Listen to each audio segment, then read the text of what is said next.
transforme ton talent en argent. Mais oui, mais pourquoi? Pourquoi? Et surtout, pourquoi? Et maintenant, comment? Pourquoi et comment? Pourquoi et comment? Les amis, selon vous, pourquoi c'est important de développer ces talents, développer nos talents et les transformer en source de revenus? Là, sincèrement, ce soir, je veux vous entendre tous, tous, tous, tous, tous. Ouais. Alors, bonsoir. Waouh, Pourquoi transformer son talent en argent? Parce que déjà, à la base, ben, ce sont nos talents, hein. ok. Enfin, à l'origine ben, de nos ressources, puisque c'est par rapport à ce qu'on a comme talent, comme, j'ai envie de dire, comme atout, qu'on va peut-être pouvoir trouver un travail par rapport à cela et qui sera rémunéré et ainsi de suite. Donc, après, pourquoi est-ce qu'on est là? Personnellement, pourquoi est-ce que je suis là? Ben, pour essayer de comprendre comment gérer les finances, essayer de comprendre quelles sont les failles Hmm. de tout ça, et puis qu'est-ce que je peux faire aussi ben, avec cet argent qui part tout de suite, qui a du temps à arriver, mais qui part tout de suite. Comment faire pour pouvoir le faire rester et même se multiplier, quoi. C'est pour ça Yes. que je suis là. D'accord, super. Merci Naomi. Super. Bon, Quelqu'un après, il y a les jolis costumes et la paire de lunettes aussi, hein, mais bon, voilà, ça va avec. Ah là là. d'autre?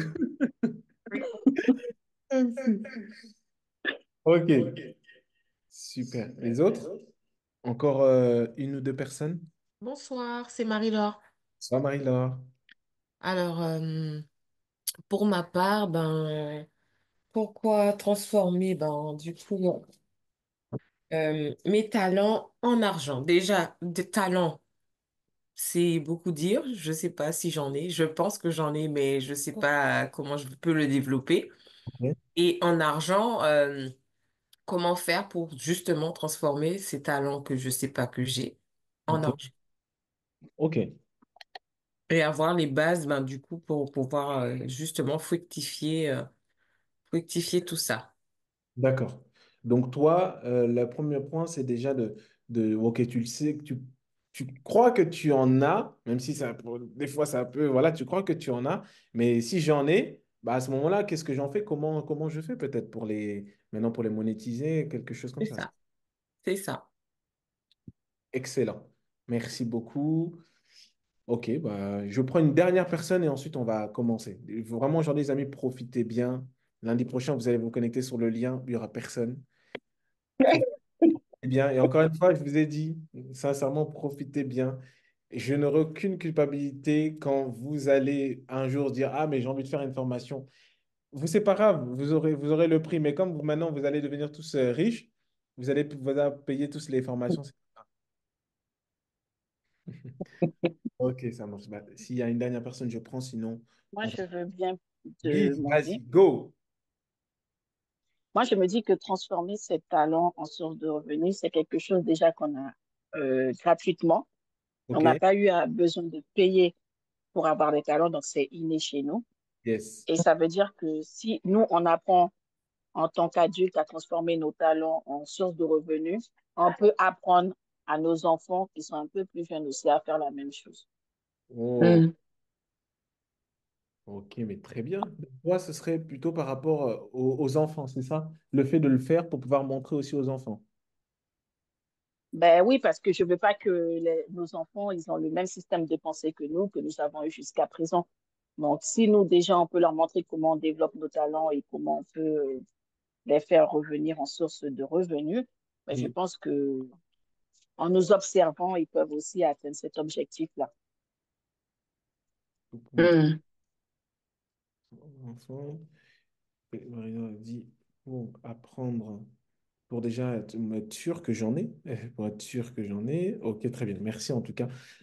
Effectivement, là, comme je ne vois pas forcément tout l'écran, pour les prochaines fois, si quelqu'un veut parler, il peut parler directement, juste qu'il dise qui prend la parole, comme ça je saurai. Ok, les amis, on va poursuivre. Du coup, très bien.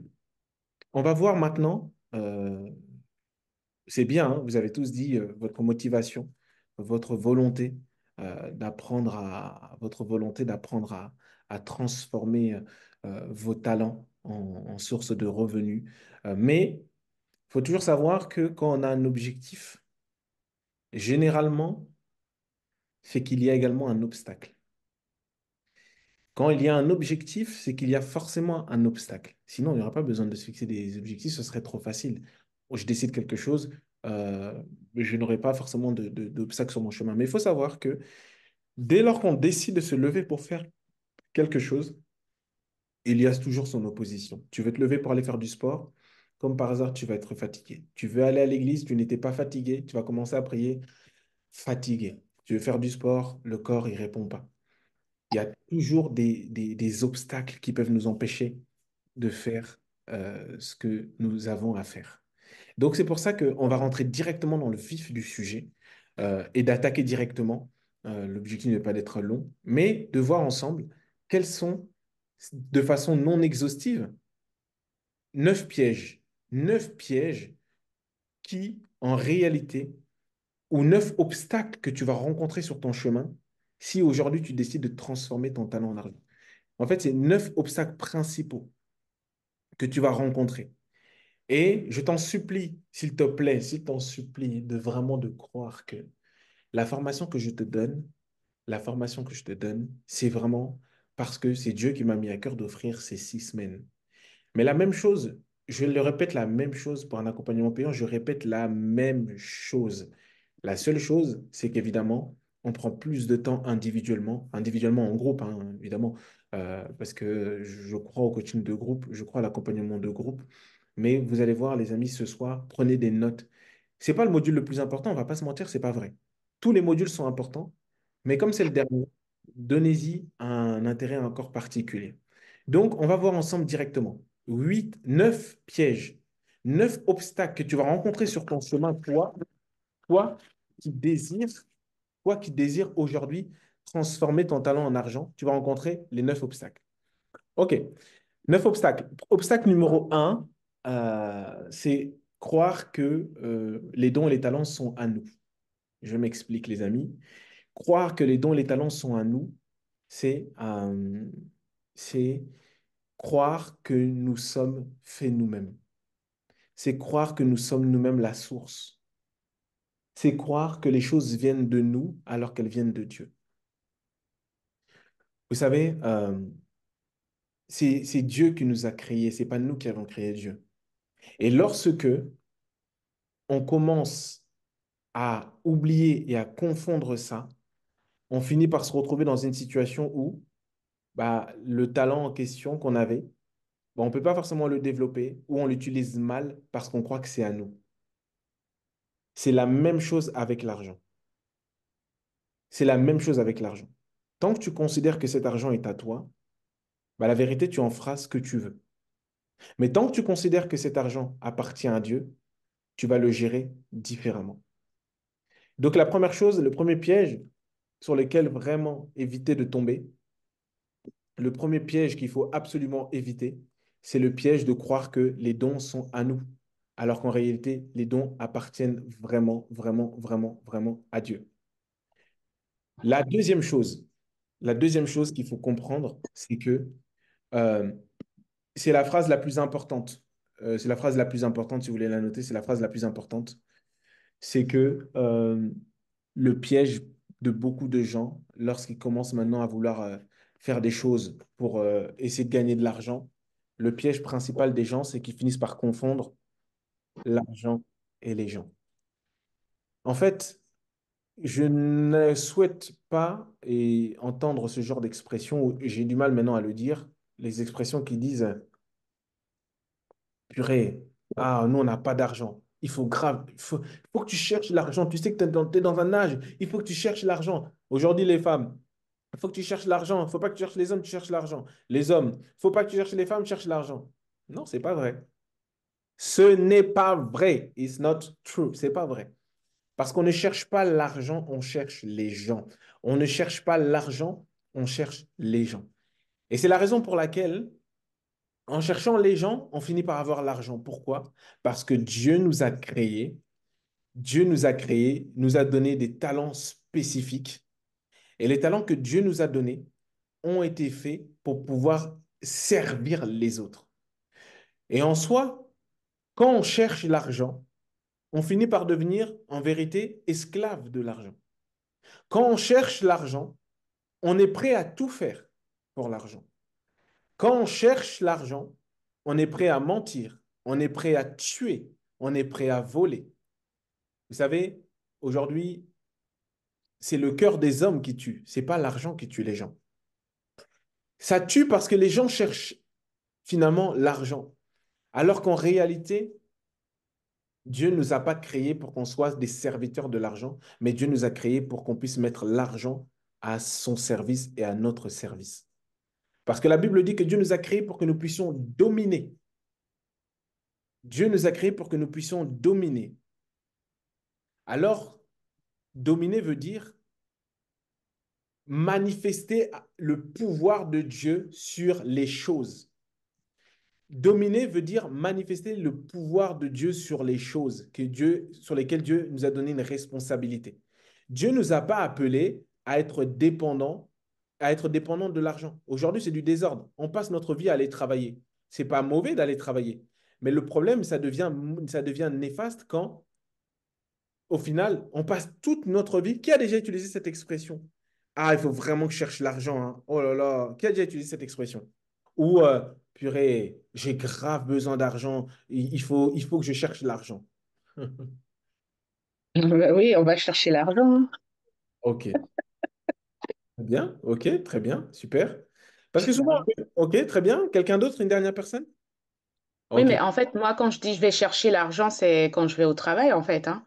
ok. C'est pas genre je vais chercher quelqu'un pour avoir l'argent. Oui, très bien. Bah, non, mais c'est juste pour savoir qui dit cette expression. Ok, très bien. Merci pour ton honnêteté. Très bien. Bah, souvent, on dit qu'on va chercher l'argent, et tellement qu'on passe du temps à chercher l'argent, qu'on finit par passer à côté des gens qu'on peut aider, qui vont nous rapporter de l'argent. Pas parce qu'en fait, à force d'utiliser cette expression, je vais chercher, chercher, chercher, mais jusqu'à quand tu vas le chercher?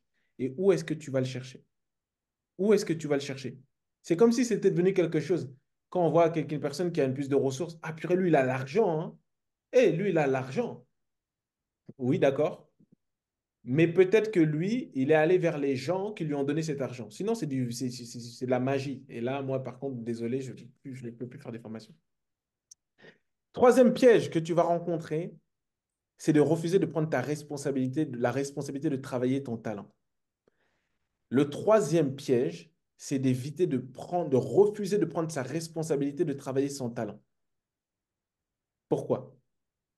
Parce que euh, Dieu nous a donné des talents, il nous a donné une responsabilité. Et notre responsabilité est tout simplement de faire ce que Dieu veut que nous puissions faire avec nos talents. La responsabilité, la Bible raconte dans la parabole des talents, dans Matthieu 25, que Dieu est parti. Jésus utilise cette parabole pour parler aux disciples. Il dit, c'est comme d'un roi, on l'a vu plusieurs fois ce passage, qui s'en va pour un long voyage et qui est remis à ses serviteurs. C'est comme un maître qui est remis à ses serviteurs ses talents. Et le fait qu'il est remis, c'est-à-dire le fait qu'il est confié, il a prêté, il a confié, il a mis sous la responsabilité de quelqu'un. Et pas prendre sa responsabilité, c'est simplement se dire, oui, mais moi j'ai un talent, mais c'est bon, en vrai, aujourd'hui je suis trop âgé, je ne peux pas me développer. Ah bon? Tu ne prends pas ta responsabilité. Ou encore, tu as un talent, mais tu ne veux pas le développer. Bah, en vérité, c'est contre la volonté de Dieu, puisque prendre ta responsabilité, c'est te poser la question, qu'est-ce que Dieu a mis dans mes mains et qu'est-ce que je suis censé faire avec ça? Le quatrième obstacle qui nous empêche et qui t'empêche de transformer ton talent en argent, c'est de ne pas respecter la saison de la manifestation de ton talent. C'est de ne pas respecter la saison de manifestation de ton talent. Ne pas respecter la saison de manifestation de ton talent veut simplement dire qu'il y a un temps pour tout. Il y a un temps pour tout. Il y a une saison pour tout. Il y a un temps pour tout, il y a une saison pour tout. Ça veut dire que quand tu commences, je prends en exemple je prends l'exemple l'histoire de David. David, dans la Bible en tout cas, tu vois que David, il était humilié, il était méprisé, David, si vous pouvez voir l'histoire de David, je vous recommande de lire dans la Bible 1 Samuel 15, 1 Samuel 16 et 1 Samuel 17. On va bien comprendre le parcours de David. En fait, pourquoi je vous parle de l'exemple de David, c'est que David, lui, la saison de la manifestation ne veut pas dire que tu ne fais rien à ce moment-là. Mais c'est juste la saison de la manifestation. Autrement dit, des fois, tu es juste au stade où tu dois juste prendre le temps de te développer dans le secret et montrer aux autres par la suite ce que Dieu t'a permis de faire. Exemple, tu te formes discrètement. Tu n'es pas obligé de dire partout que tu t'es lancé dans une formation. Tu n'es pas obligé de dire partout que tu fais toutes sortes de choses. Tu peux simplement attendre, faire les choses dans le secret. Et quand aujourd'hui tu veux développer tes talents, allez, directement, maintenant tout le monde doit savoir sur les réseaux sociaux. Non, c'est pas vrai. Ce n'est pas vrai. On verra tout à l'heure que pourtant c'est une des clés. Mais tu vas comprendre que ce n'est pas vrai de comprendre que tout doit être manifesté immédiatement. Ce n'est pas parce que ce n'est pas manifesté que ça n'existe pas. Quand tu pries, tu es exaucé. Tu dis, Seigneur, merci, tu recommandes, tu pries pour un sujet. Dieu exauce ta prière. Mais la manifestation peut venir après. C'est-à-dire que je dis, Seigneur, merci de ce que tu me rends riche. J'accepte, Amen, parce que c'est la parole. Mais la manifestation va arriver un peu plus tard. Et le problème, c'est que quand tu veux commencer à transformer ton talent en argent, tu vas faire comme moi, qui, bah, ok, je commençais tout de suite, j'allais commencer à faire des grandes choses. Et je me suis retrouvé à être pressé de faire pas mal de choses. Alors qu'en réalité, il y a un temps pour tout, il y a une saison pour tout. Donc, peu importe le domaine dans lequel tu veux te lancer qui correspond à ton talent, tu dois comprendre qu'il y a une saison pour la manifestation de ce talent. Donc, tu ne veux pas venir le mettre en lumière forcément tout de suite au début, mais parfois, il y a ce temps de secret, il y a ce temps de discrétion. L'autre point, c'est aimer plus le don que le donateur. Hmm. L'autre point, l'autre danger, c'est d'aimer plus le don que le donateur. C'est dramatique. Quel drame. Quel drame, les amis, d'aimer plus le don que le donateur. Aimer plus le don que le donateur, on revient à dire que un parent qui a des enfants et qui achète un jour un jouet pour cet enfant, et l'enfant est tellement attaché au jouet que quand la personne vient essayer d'arracher le jouet à l'enfant, l'enfant ne veut plus le rendre. Et il est tellement attaché à son jouet qu'il peut même parfois devenir un peu agressif. C'est la même chose qu'on se comporte comme ça avec Dieu lorsque Dieu te donne un talent, mais que ça devient ton Dieu. Autrement dit, vous savez, les amis, il y a plein de footballeurs professionnels. Je ne vais pas les citer. Gloire à Dieu pour les salaires qu'ils ont. Je ne suis pas contre ça. Et je trouve que ça montre juste que si les joueurs de foot gagnent des millions d'euros, c'est parce qu'aussi, au travers de ce qu'ils font, ils répondent à un besoin de divertissement d'un grand nombre de personnes. Et comme par hasard, quand il fait partie d'une grande ligue, il gagne plus d'argent que quelqu'un qui n'est pas mis en lumière. Donc ça joue, c'est un secret. À bon entendeur, salut. Donc ce point-là est très important. C'est le plus important, je crois, que de mon point ici. C'est d'aimer plus le don que le donateur. Il n'y a rien de plus dramatique que lorsque Dieu t'a donné quelque chose et que ça devient ton Dieu, parce qu'au final, la Bible dit, dans le livre de Matthieu 6, verset 24, nul ne peut servir deux maîtres. Soit il aimera l'un, soit il haïra l'autre. Soit il méprisera l'un, soit il méprisera l'autre. Mais on ne peut pas servir Dieu et Mammon. Ça veut dire que tu ne peux pas être sur tous les terrains. Tu ne peux pas être là, chercher à servir Dieu et en même temps, l'argent, c'est ton maître. C'est pas possible, ça ne fonctionnera jamais. Donc, c'est juste pour comprendre que tu sers Dieu, mais tu ne sers pas l'argent. Donc, c'est vraiment important de noter ici le danger qui peut te guetter demain. Le danger qui peut te guetter demain, c'est tu vas commencer à gagner de l'argent. Le danger qui va te guetter demain, c'est que tu vas commencer à gagner de l'argent et tu vas te dire, bon, ok, là, je commence à gagner de l'argent, mais en vrai, j'ai plus le temps pour aller à l'église. J'ai plus le temps pour voir ma famille. J'ai plus le temps pour voir mes amis. Je ne dis pas qu'il n'y a pas une saison ou un moment dans la vie où tu vas peut-être être amené à être impliqué et mettre parfois de côté un petit peu, ou du moins d'adapter ton temps par rapport à tes autres obligations. Mais je dis juste que quand tu aimes plus le don que le Dieu, la Bible dit que Dieu est un Dieu jaloux et que finalement, il va te donner quelque chose qui va te détruire. Si tu as, toi qui as un enfant, tu donnes à un enfant ce jouet, il commence à tellement l'aimer que toi, il ne te calcule même plus. Toi-même qui lui as acheté, dis-moi, toi, parent qui est là, est-ce que tu vas prendre plaisir à lui redonner autre chose pour qu'il refasse la même chose? Bah, c'est la même chose avec Dieu.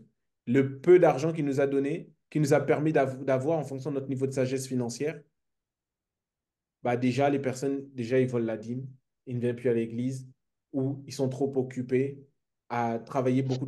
Beaucoup. Et parfois, on dit que l'idolâtrie n'est pas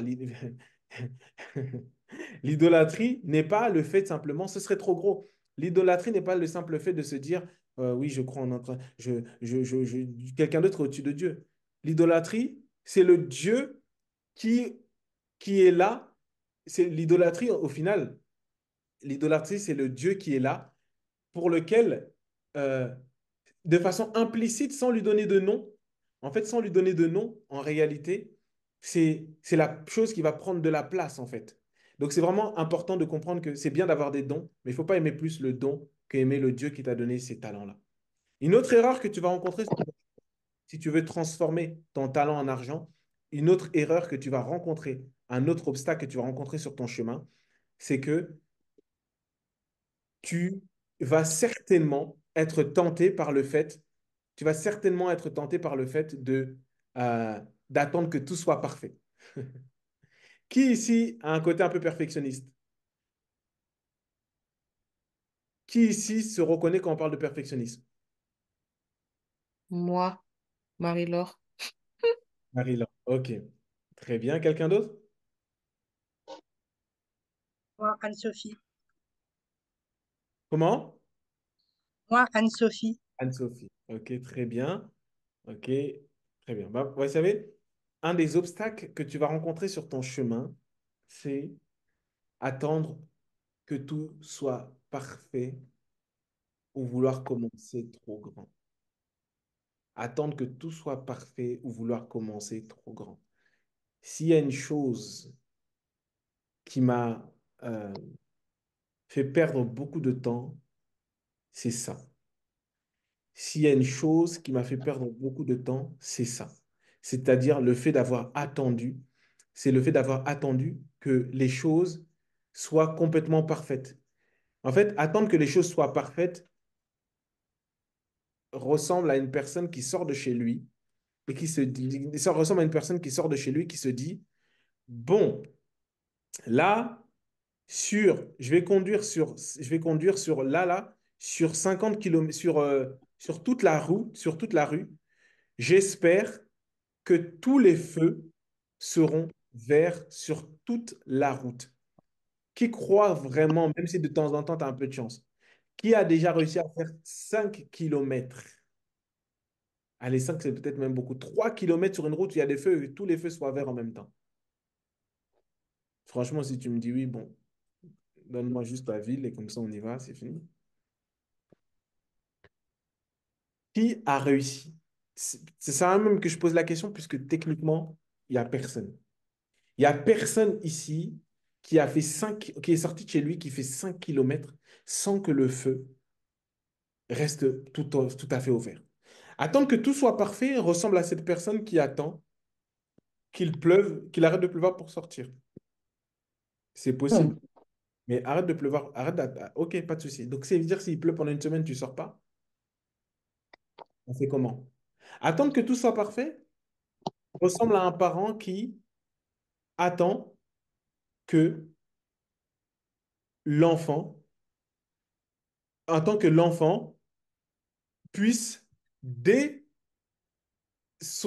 dès qu'il est en mesure, dès que l'enfant commence à parler, il faut qu'il parle comme un ministre, qu'il maîtrise la langue de Molière. Qui trouve ici que c'est vraiment sérieux? C'est pas sérieux.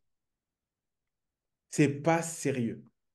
Ça veut dire que c'est pas possible et c'est pas sérieux parce que tu peux pas attendre que tout soit parfait parce que c'est trop de pression. Mais les amis, vous savez, parfois, les amis, un peu trop de la pression. Pourquoi? Il y a ce qu'on appelle, bon, on est rentré en cours de psychologie, il y a ce qu'on appelle, les amis, en psychologie, on appelle ça les messages contraignants. Les messages contraignants sont tous les messages qu'on a entendus durant notre enfance qui nous ont fait dire que il fallait qu'on soit parfait, qui nous ont fait penser qu'il fallait qu'on soit parfait pour être aimé, qui nous ont fait penser que bah, si tu n'es pas parfait, en vérité, tu ne peux pas, si tu peux pas, en fait, si tu attends que tout soit parfait, tu ne pourras jamais te lancer. En tant que parent, on ne pourrait pas accepter que son enfant puisse se retrouver dans une situation où le jour où il vient de commencer à parler, commencer à manger, d'être complètement, d'être complètement parfait. Ce n'est pas possible. Et l'autre point, c'est de vouloir commencer grand tout de suite, vouloir commencer grand tout de suite. Ce n'est pas possible. Ça veut dire que vouloir commencer trop grand, c'est tu as un talent pour la cuisine, mais tu as fait une formation, maintenant c'est bon, tu veux commencer directement en ayant déjà 2 restaurants. Non, c'est pas possible. Tu viens de commencer aujourd'hui, tu veux déjà, euh, avoir, par exemple, je ne sais pas moi, quel domaine je pourrais utiliser, mais tu viens de commencer aujourd'hui, même dans l'e-commerce, tu veux tout de suite que ta boutique fasse, il faut que tu aies le meilleur site Internet. Non, c'est pas possible. Tu ne peux pas avoir le meilleur site Internet parce que tu viens de commencer. Il faut commencer avec ce que tu as. Ça, c'est une des erreurs également. Pourquoi? La Bible dit dans le livre d'Ésaïe 53, verset 2 que Jésus était élevé comme une faible plante. Il était élevé comme une faible plante. Il n'avait ni beauté ni éclat, semblable à celui dont on méprisait des regards. Donc, des fois, tu vas commencer avec quelque chose qui semble méprisable. Tu vas commencer avec quelque chose qui semble méprisable. Et pourtant, c'est cette petite chose méprisable qui va te permettre de pouvoir avoir une grande chose. Et commencer trop grand, vous connaissez tous l'histoire des Facebook, de toutes ces personnes qui ont commencé dans des garages. Les personnes ont commencé dans des garages. Euh, à Microsoft, Facebook, toutes ces personnes ont commencé avec des choses petites. Et pourquoi nous, on veut commencer tout de suite avec des grandes choses? Parfois, c'est juste la peur. Et parfois, en réalité, c'est l'orgueil parce qu'on ne veut pas commencer petit. Je le sais puisque j'ai été là-dedans. Un des pièges également que vous pouvez rencontrer un des pièges que vous pouvez rencontrer également sur votre chemin, c'est le fait d'avoir hâte de s'enrichir. Le fait d'avoir hâte de s'enrichir, c'est que tu veux directement commencer, tu viens de commencer aujourd'hui, ça y est, tu veux déjà taper le million. Non, non. Tu viens de commencer aujourd'hui, mais tu veux déjà devenir millionnaire. Mais je veux bien que tu développes un mindset de millionnaire. Mais, mais le million d'euros sur le compte, c'est aussi un processus, un travail. Ça va être un certain nombre de personnes que tu vas impacter. Donc, c'est important de comprendre que s'enrichir rapidement t'emmène à des tourments. La Bible dit dans Proverbe 28, verset 20, celui qui a hâte de s'enrichir, celui qui a hâte de s'enrichir n'évitera pas les tourments. Celui qui a hâte de s'enrichir n'évitera pas les tourments. Celui qui a hâte de s'enrichir n'évitera pas les tourments. Ça veut dire que si tu es pressé de gagner de l'argent, tu es pressé de pouvoir t'enrichir. Je ne dis pas que s'enrichir, c'est une mauvaise chose. Mais si tu es pressé de t'enrichir, c'est là où le problème va commencer parce que quelqu'un qui est pressé, il est prêt à tout.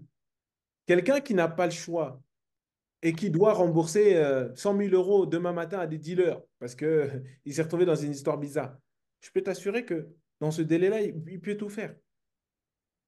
Tu peux tout faire dans ce délai-là parce que tu es pressé. Donc, c'est important de prendre le temps de comprendre que sur ton chemin d'enrichissement, sur ton chemin de développement de tes talents, tu vas être beaucoup tenté par ces choses-là. Je me suis retrouvé endetté, pas parce que je me suis retrouvé fiché à la Banque de France. Je me suis retrouvé endetté parce que j'étais tellement pressé de m'enrichir que j'ai commencé à gagner un tout petit peu d'argent. Directement, j'ai voyagé, je suis parti à Dubaï. Voilà. Donc, du coup, simplement pour dire que si quand tu es pressé, tu vas faire de mauvais choix. Quand tu es pressé, tu vas faire de mauvais choix. Quand tu es pressé, quand tu es pressé, tu vas tout accepter, même des choses inacceptables à cause du délai. J'ai regardé récemment un film qui illustrait ça. La personne, elle était tellement pressée de devoir donner une somme dans le délai le plus court, qu'elle était obligée de se mêler à des histoires qui sont peu recommandables. Donc, c'est important de comprendre que dans le passage, dans ce voyage pour transformer ton talent en argent, tu vas te retrouver face à ce piège-là. OK, on poursuit. Les autres pièges que tu vas rencontrer sur ton chemin, c'est que quand tu vas vouloir transformer ton talent en argent, tu vas avoir peut-être tendance à vouloir te débrouiller par toi-même. Je ne suis pas contre la débrouillardise. Je trouve que c'est une bonne chose. Cependant, ne pas avoir de mentor n'est pas biblique. Ne pas avoir de mentor, c'est pas biblique. En fait, avoir un mentor, c'est une personne qui soit sa mentalité te challenge tellement que même si elle n'est pas dans ton domaine immédiat, ça, tu te dis, waouh, tu as un mentor comme un sportif de haut niveau à cause de son mindset, même s'il n'est pas dans ton domaine, son mindset va faire que, waouh, quand je pense à lui, qu'est-ce qu'il aurait fait? Et nous, notre plus grand mentor, c'est le Seigneur Jésus-Christ. Et Dieu nous a donné la grâce également d'avoir des mentors sur la terre. Et c'est biblique parce que la Bible dit que Dieu nous donne des bergers selon son cœur. Donc, c'est biblique d'avoir également des mentors. Des mentors, c'est une personne qui soit a déjà fait ce que tu veux faire, ou soit à un niveau de mindset qui te challenge tellement que tu te dis, oui, cette personne, c'est mon mentor. Et ton mentor, évidemment, il y a plusieurs types de mentors, mais moi, je vais t'en parler de deux. Il y a le mentor virtuel, le mentor réel. Le mentor virtuel, c'est par exemple, à force de lire des livres, tu vas développer un certain système de pensée. Quand tu lis la Bible, la Bible, tu vas te dire, waouh, Jésus il pense comme ça. Waouh, c'est en train de challenger ton système de pensée. Quand tu vas lire des livres sur un entrepreneur, tu vas lire des livres une fois, deux fois, trois fois, plusieurs fois sur un entrepreneur, tu vas finir par développer l'état d'esprit, le mindset de cette personne-là. Tu vas développer le mindset, l'état d'esprit de cette personne-là parce que tu vas te dire, waouh, c'est comme ça qu'elle aurait fait, c'est cette décision qu'elle aurait prise. Ça, il y a le mentor virtuel. Tu peux le trouver comment dans des livres ou même avoir une personne que tu suis qui est déjà dans le domaine dans lequel tu veux aller. Tu regardes toutes ces vidéos.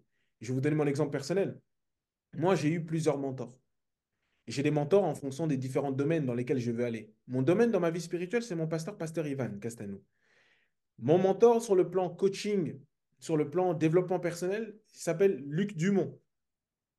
Mon store sur le plan, la partie vraiment business, partie bancaire, Jean-Claude Chipama. En fait, j'ai des mentors par rapport à différentes choses. Donc, c'est important que tu comprennes que toi, là, qui veux transformer ton talent en argent, je vais te donner un secret euh, gratuitement. Tu ne pourras jamais te débrouiller seul. Pourquoi? Parce que la Bible dit que les fils sont comme des flèches dans les carcans des pères. Ça veut dire qu'en fait, quand tu appartiens à une personne, quand tu ne sais pas que tu appartiens à une personne, c'est quand il y a une personne qui a déjà fait ce que tu veux faire ou qui est déjà allé là où toi tu veux aller, ce sera beaucoup plus facile. Comment tu trouves un mentor? Trouve une personne qui fait déjà ce que tu fais. Trouve le moyen de rentrer en interaction avec cette personne et demande si tu peux servir cette personne. Tu peux même le faire gratuitement. Tu te dis, waouh, moi, ma passion, c'est la cuisine. Ma passion, c'est le coaching. Qui est le meilleur dans ton domaine auprès de qui tu peux te former? Auprès de qui tu peux te former? Auprès de qui tu peux te former?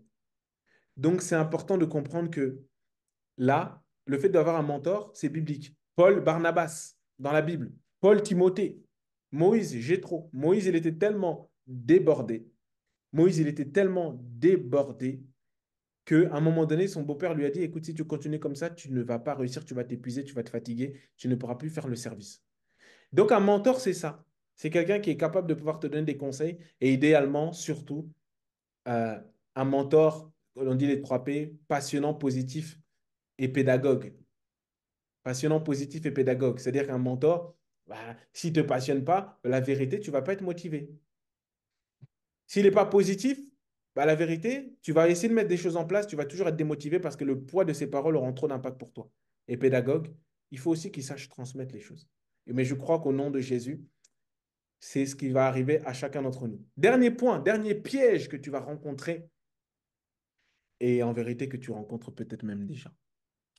c'est ne pas te former pour faire grandir le talent que tu as reçu. Vous savez, il y a beaucoup de gens qui disent, oui, mais moi j'ai déjà un don, j'ai déjà un talent, mais de toute façon, j'ai même pas le temps pour le développer, j'ai même pas le temps de me former, j'ai même pas le temps de ceci, cela. Mais je comprends pourquoi tu as le même salaire depuis 25 ans.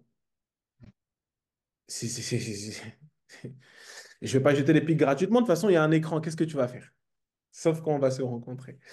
Mais ce sera la même chose, te dire la même chose face à face.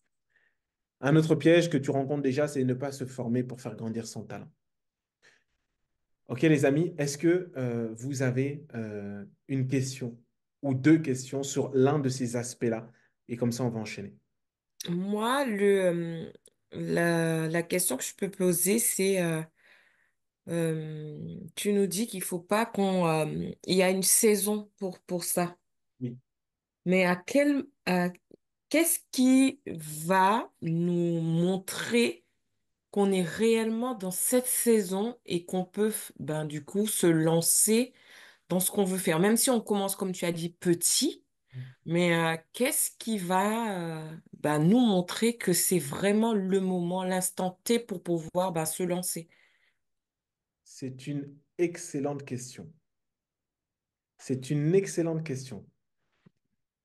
Moi, j'acclame pour cette excellente question.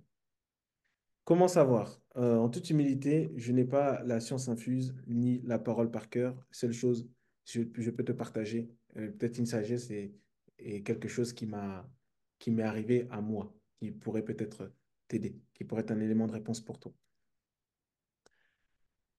En fait, savoir, mais quand est-ce qu'est la saison?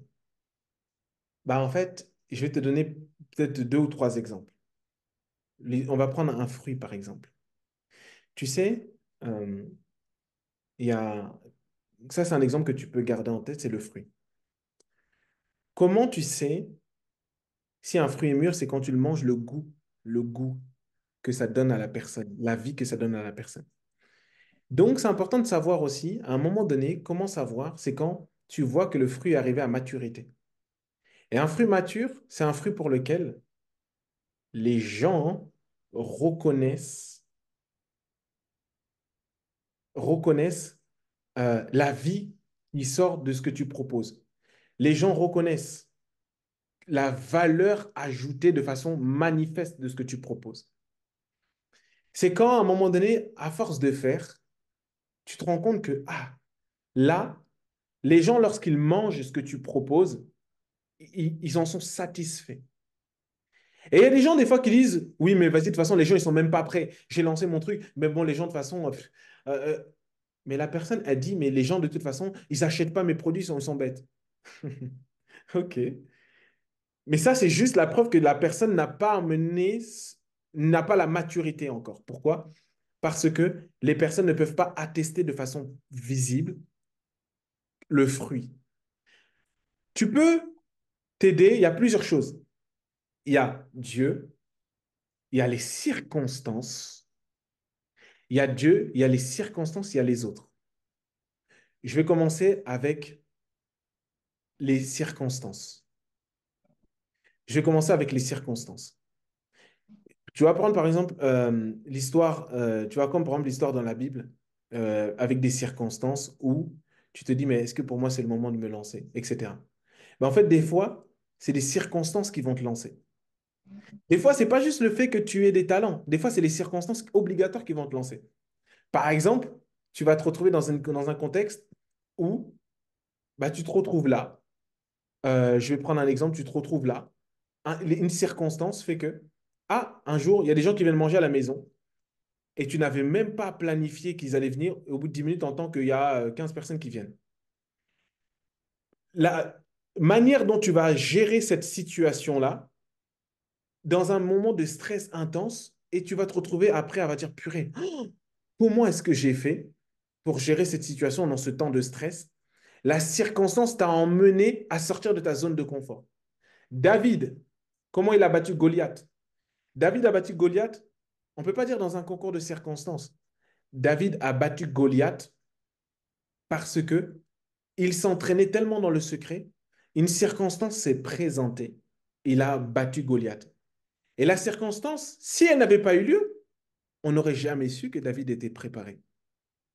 Donc, une des choses, c'est de comprendre que les circonstances, parfois elles-mêmes, qui vont te les révéler. Et moi, je ne peux pas parler parce que chacun a des circonstances spécifiques que tu vas vivre. Donc, les circonstances. Deuxièmement, les gens. Les gens. Les gens. Ça veut dire que c'est quand les gens eux-mêmes commencent à reconnaître que oui, non, ce qu'elle fait là, ça porte du fruit. Non, non, non. Ce qu'elle fait là, cette personne, ce qu'elle fait, waouh, c'est vraiment utile. Moi, par exemple, j'ai commencé comment?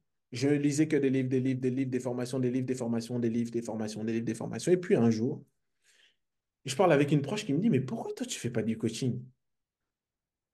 Et moi, je le faisais déjà. Elle me dit, pourquoi tu ne fais pas du coaching? Mais tu peux grave faire ça en métier. Et moi, je me dis, ah bon? Et une des manières de reconnaître un talent que tu as, c'est quand les autres sont capables de reconnaître le fruit qui sort de toi, les autres. Donc voilà pourquoi c'est important aussi de poser la question aux gens, OK, est-ce que tu trouves, quelles sont les qualités que tu trouves en moi? Quels sont les talents que tu trouves en moi? Donc, les talents que les autres reconnaissent de toi, pourquoi la Bible dit qu'un autre te loue et non pas toi. Qu'un autre te loue dans Proverbe, qu'un autre te loue et non toi. Donc, le fait qu'on commence à te louer peut être un signe que, ah, on commence à avoir du fruit. Mais ça ne suffit pas. Troisièmement, comment savoir que là, on est vraiment prêt, c'est le moment. Je vais juste donner un dernier exemple par rapport aux circonstances, c'est de voir aussi par rapport à la saison de la vie. Par exemple, quelqu'un qui, euh, pour le moment, a des enfants, a un planning où la personne finit à 23 heures. Ou je vais prendre un étudiant qui est là, qui a des cours à réviser, qui déjà doit être excellent à l'école. Il ne peut pas arriver avec un business qui va prendre toute sa vie. Et je vais comprendre qu'à cause de cette saison, ce n'est pas le temps. À cause de cette saison, ce ne sera pas le temps. Tu vas comprendre que, ah, là, bah, tu as des enfants. Bah, c'est peut-être la circonstance fait que la saison dans laquelle tu te trouves aussi peut permettre de discerner, de te dire, ah oui, dans cette situation, est-ce que vraiment je suis censé faire ça? Et c'est là aussi on appelle le discernement. Mais pour moi, le troisième point, c'est Dieu. C'est un équilibre entre les circonstances, les autres et Dieu. Pourquoi? Parce que Dieu aussi peut te révéler qu'en vrai, tu es préparé. Pourquoi? C'est comme ça quand Dieu lui-même te le dit. Trouvez un passage biblique. Hop, merci Seigneur. OK. Gédéon, dans la Bible, dans la référence se trouve dans le livre de Juges 6, verset 14. Gédéon a tellement peur d'aller affronter euh, ses adversaires que Dieu lui-même lui dit, va avec la force que tu as et délivre Israël de la main de Madian. N'est-ce pas moi qui t'envoie? N'est-ce pas moi qui t'envoie? Ça veut dire que c'est Dieu lui-même qui est venu parler à Gédéon lui dire, hé, va avec la force que tu as. Ou encore à Josué, fortifie-toi. Ne t'ai-je pas dit fortifie-toi et prends courage. Ça veut dire que des fois, bah, c'est Dieu lui-même qui peut te parler, qui va te dire non, non, non, mais là, lève-toi, vas-y. Lève-toi, vas-y. Moi, par exemple, j'ai vécu ces trois choses. Circonstances. Ah, c'est bizarre, comme par hasard, je me retrouve. Moi, je vais faire du coaching. Un jour, je rêve de faire du coaching financier. Ah, comme par hasard, je me retrouve, je suis banquier. OK. Quelle drôle de circonstance. OK, très bien. Je me retrouve dans un environnement où j'ai l'opportunité de manier le sujet des finances tous les jours, tous les jours. Le jour où je lance un coaching financier, c'est plus difficile. Donc, les circonstances dans lesquelles tu te retrouves actuellement, parfois, il ne faut pas les mépriser. Ah, mais ce travail, je le déteste, je ne l'aime pas. Ah bon? OK, pas de problème. Mais si tu quittes juste parce que tu n'aimes pas, mais que tu n'as pas compris peut-être la circonstance temporaire dans laquelle tu te trouves, tu risques de rater des choses. Deuxièmement, les autres. Parce que ce que tu fais, c'est pour les autres.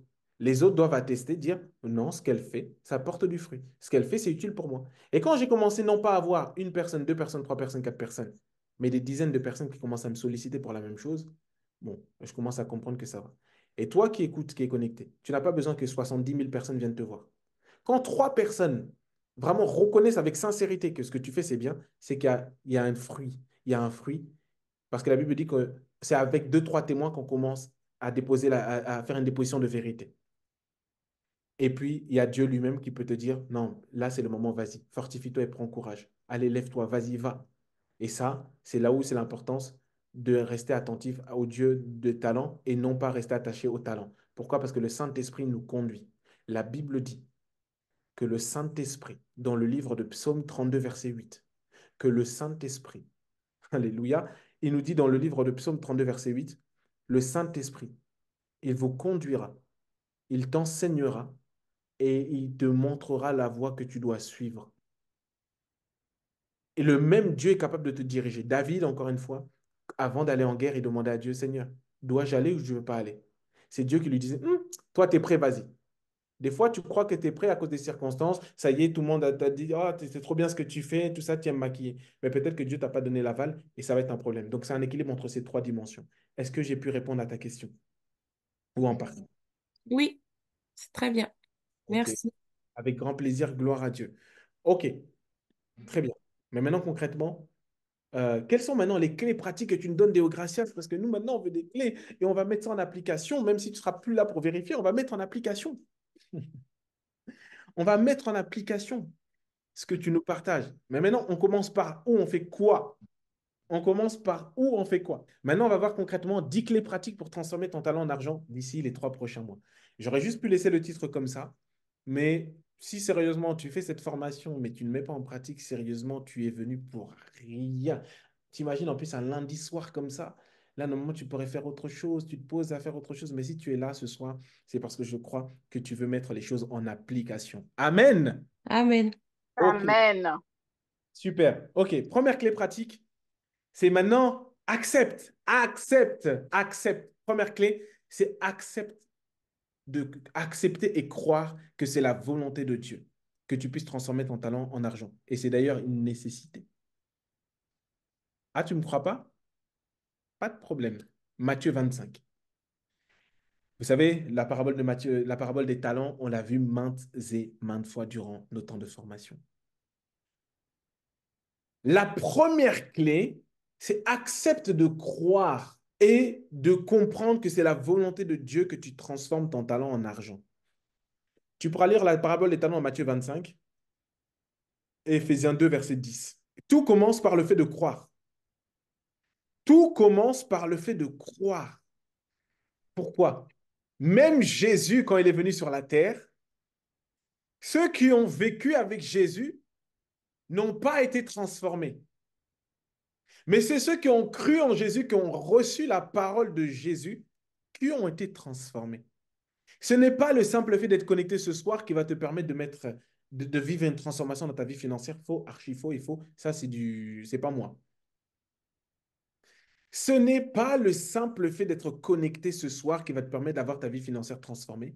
Ce n'est pas le simple fait d'avoir marché avec Jésus. Pourquoi? La Bible dit que si aujourd'hui nous marchons, ce n'est plus selon la chair que nous marchons, parce que c'est selon Dieu, c'est selon l'Esprit que nous marchons, car la Bible dit, celui qui rentre en communion vivante avec le Christ est une nouvelle créature et les choses anciennes sont passées. Les disciples ont marché avec Jésus. Pendant combien de temps? Ils ont fait des erreurs. Ils se sont trompés. Ils ont fauté. Pierre a abandonné Jésus. Et pourtant, il marchait avec Jésus tous les jours. Mais tant que la parole, ils n'ont pas cru en la parole, ça n'aura aucun impact sur leur vie. Et d'ailleurs, qu'ils doutaient un petit peu. Ils doutaient. Bah, dès que le maître est arrêté, ils sont tous retournés à ce qu'ils avaient vomi. La première étape, c'est de croire. Tu ne vas pas tout comprendre dans la parole de Dieu. Mais le fait de croire est le point de départ. Même le salut. La Bible dit que c'est par le moyen de la foi que vous êtes sauvés, par la grâce de Dieu, afin que personne ne se glorifie. Pourquoi? C'est par le moyen de la foi. La foi vient de ce qu'on entend et ce qu'on entend vient de la parole de Dieu. Donc, si Dieu dit qu'il t'a donné des talents, que tu dois les monétiser, c'est la vérité. Preuve à l'appui, Matthieu 25, dans la parabole des talents. Le maître a donné des talents à ses serviteurs et il est venu rendre compte à ses serviteurs. Toi qui en as reçu un, qu'est-ce que tu as fait? Celui qui a reçu deux, qu'est-ce que tu as fait? Celui qui a reçu deux, qu'est-ce que tu as fait? Et celui qui en a maintenant reçu, celui maintenant qui en a reçu trois, qu'est-ce qu'il a fait également avec ça? Donc, c'est vrai que Dieu pose des questions. Dieu va te demander, mais attends, oula, mon petit là, qu'est-ce que tu as fait avec les talents? Qu'est-ce que tu as fait avec les talents que je t'ai donnés? C'est la volonté de Dieu que tu puisses les transformer en talent, en argent, pardon. Éphésiens 2, verset 10. Là, je parle, je n'ai pas ma Bible avec moi, je parle simplement avec ce que le Saint-Esprit me donne de vous communiquer. Éphésiens 2, verset 10. Car vous êtes son ouvrage ayant été créé en Jésus-Christ pour pratiquer les bonnes œuvres qu'il a préparées d'avance pour nous. Œuvre ergon, qui veut dire travail, emploi ou encore activité. Travail, emploi ou encore activité. Ergon, travail, emploi, activité. Et même, j'étais choqué, entreprise. Tu ne crois pas? Va méditer, tu verras. Emploi, travail, activité, entreprise. Donc, ça veut dire que, bon, une entreprise, je suis désolé, ce n'est pas une association. Si c'est une entreprise à but lucratif, mais il y a pour tout.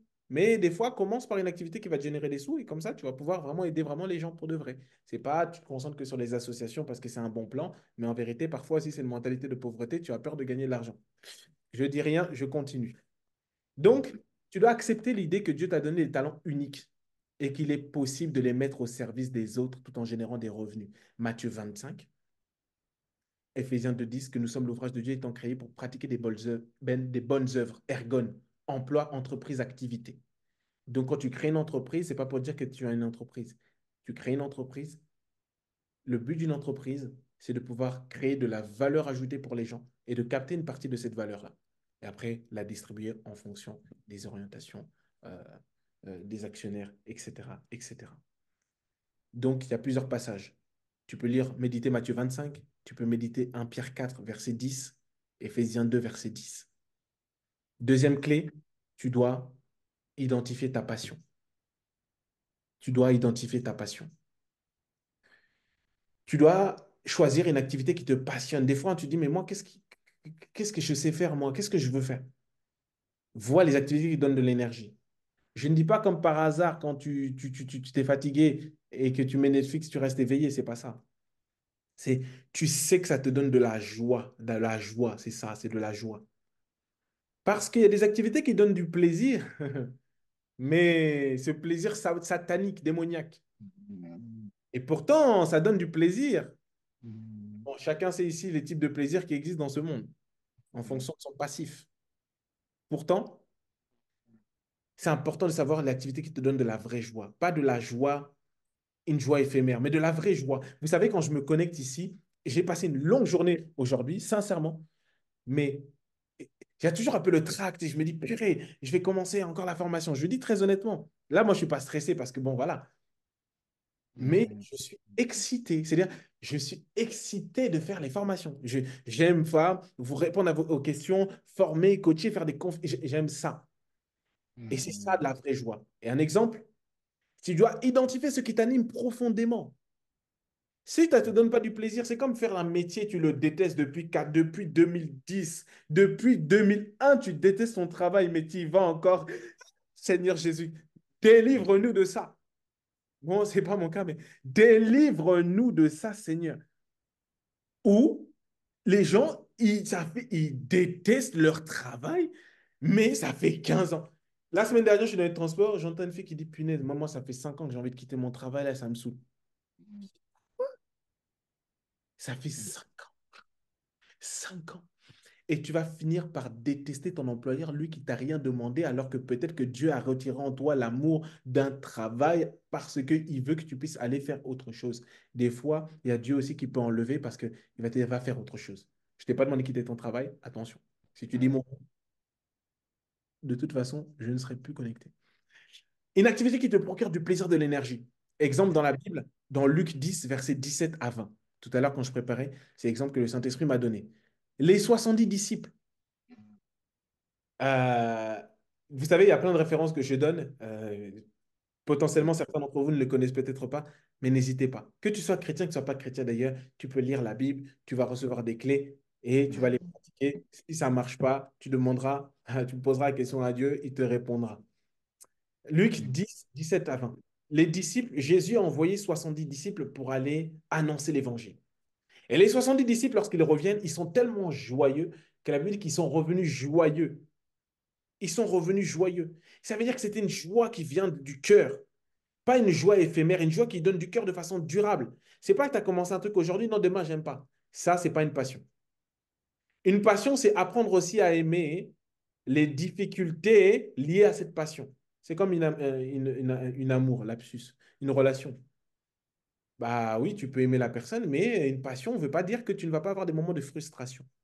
Mais si la passion est suffisamment élevée, elle te permettra de surplomber, d'être au-dessus des frustrations. Amen. Amen, amen. Je veux savoir si vous êtes toujours là. Oui, Amen, amen. oui, oui. Oui, oui, nous sommes là. Très bien. Et troisième clé, c'est faire l'inventaire de tes compétences. Faire l'inventaire de tes compétences. De façon pratique, dresse au moins une liste de 5 compétences ou des capacités que tu maîtrises. Tout à l'heure, quelqu'un a dit, oui, mais moi, je ne sais pas si j'ai des talents en réalité. OK. Bah, à ce moment-là, à ce moment-là, euh, tu peux juste te poser la question, OK.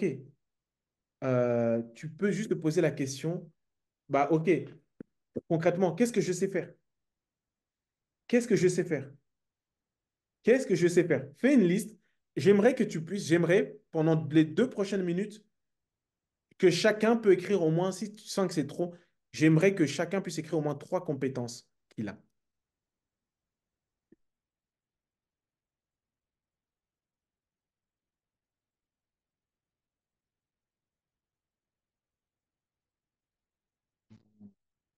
Je veux voir dans les chats que chacun dise, je suis sur le chat là, je vais voir.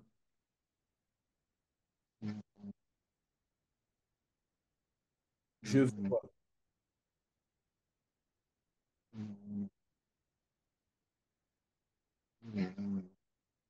Je veux au moins 2.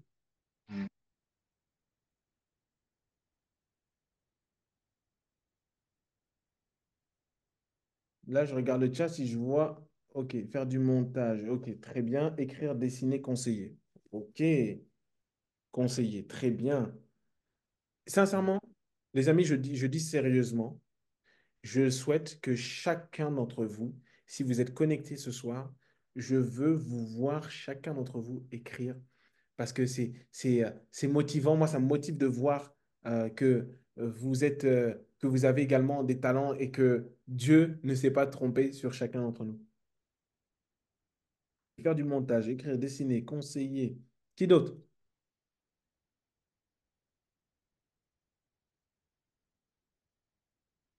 Qui d'autre? Je veux voir encore. Merci Enoch. John Bernard, merci. Il n'y en a plus. Coach, j'ai une question, moi. Oui. Quand vous dites les compétences, ce sont les Qu'est-ce que tu sais compétences faire? qu'on a La question, acquises. c'est qu'est-ce que tu sais faire? Dis juste qu'est-ce que tu sais faire. Ah, Voilà. Je sais faire à manger. Je sais. j'aime, ah oui, non, j'aime beaucoup manger, plutôt oui. Ah, mais là, on verra si c'est une compétence qui va t'emmener à la richesse. Voilà. Confectionner des bouquets. Oh, oh. Conseiller, nettoyer. Gérer des projets digitaux. Magnifique. Confectionner des bouquets. Waouh. OK. OK. Écouter, conseiller, transmettre le savoir à la petite enfance. Waouh. Écouter, cuisiner, coiffer, analyser les chiffres. OK. Organiser, gérer les données, compta, résoudre les problèmes. Vous savez, ce qui m'enthousiasme ici, c'est que, en fait, on a tous des compétences différentes. Moi, par exemple, ça me dit rien, rien, rien, rien. La compta, toutes ces choses, je déteste ça. Merci en tout cas pour votre participation, pour les différents partages. OK. Aussi un peu les langues. Très bien. OK, à l'écoute des gens compta. OK, c'est très bien. Bien joué, les amis. OK. En fait, c'est important de se poser, de dire, OK, le point de départ pour transformer son talent en argent, c'est commencer par le commencement. Qu'est-ce que j'ai reçu? L'avancement dans la vie, là où on va dans la vie, va dépendre de si on sait répondre à la question d'où je viens, où je vais.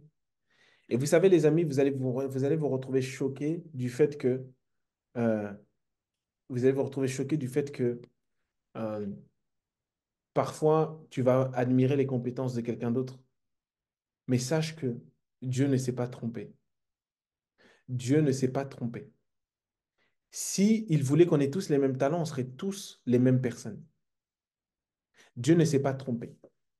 Donc le talent que toi tu as ou la capacité que tu as, le potentiel que tu as, ce n'est pas le même que moi. Et c'est là toute la beauté de la chose. Parce que la Bible dit que Il a donné des talents à chacun, la mesure de Christ en nous. Ça veut dire que Dieu a donné des dons à chacun d'entre nous. Mais évidemment, on ne va pas tous les emmener au même niveau. Mais Dieu a donné des dons à chacun d'entre nous. Quand tu fais cet exercice, c'est pour toi. Mais fais-le aussi avec des enfants. Si tu as un enfant, analyses ton enfant. OK, qu'est-ce que tu sais faire? Et ça va valoriser, augmenter l'estime de soi de l'enfant et la confiance en soi. L'estime et la confiance, ça va être la capacité de se voir et la capacité de savoir que je peux faire. Et c'est la foi dans ce que je suis et dans ce que je sais faire. OK? Donc, fais ce travail-là, liste au moins 5 capacités pour commencer. Et si tu ne fais pas cet exercice, tu ne pourras pas faire la clé d'après. Donc, fais-le, s'il te plaît. Ah ah! Maintenant que tu as fait cette partie-là, tu vas te rendre compte que, la clé numéro 4, c'est focalise-toi sur une des compétences stratégiques. Une compétence stratégique, c'est une compétence pour laquelle, une compétence stratégique, c'est une compétence pour laquelle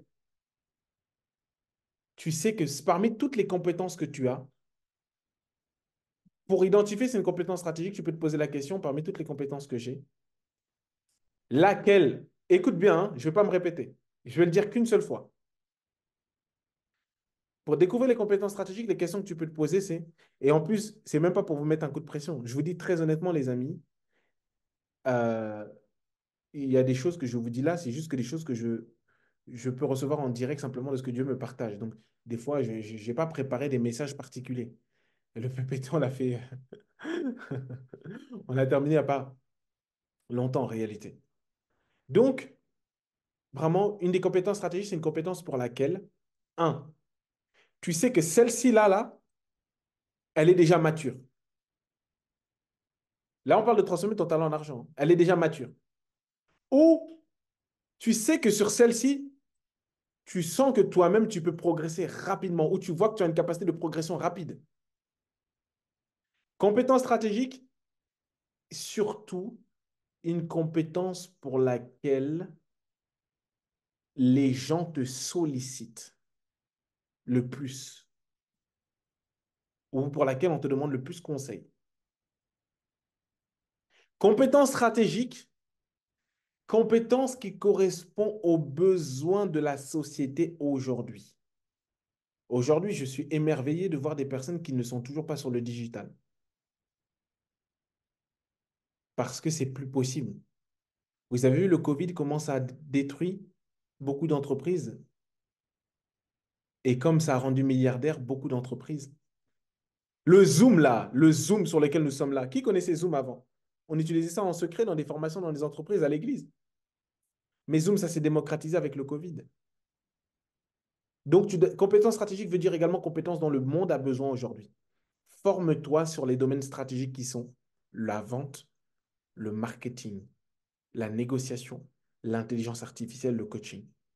Peu importe le domaine dans lequel tu es. Par exemple, tu me dis, voilà, ok, moi j'aime bien, quelqu'un a dit, j'aime bien faire les projets digitaux ou j'aime bien conseiller, enseigner ou encore, j'aime bien, par exemple, accompagner des démarches administratives, ok, gérer les données, ok, très bien. Mais vous savez que la vente, c'est pas sorcier. La vente, c'est juste la capacité de mettre ce que tu as aux yeux d'une personne. C'est tout.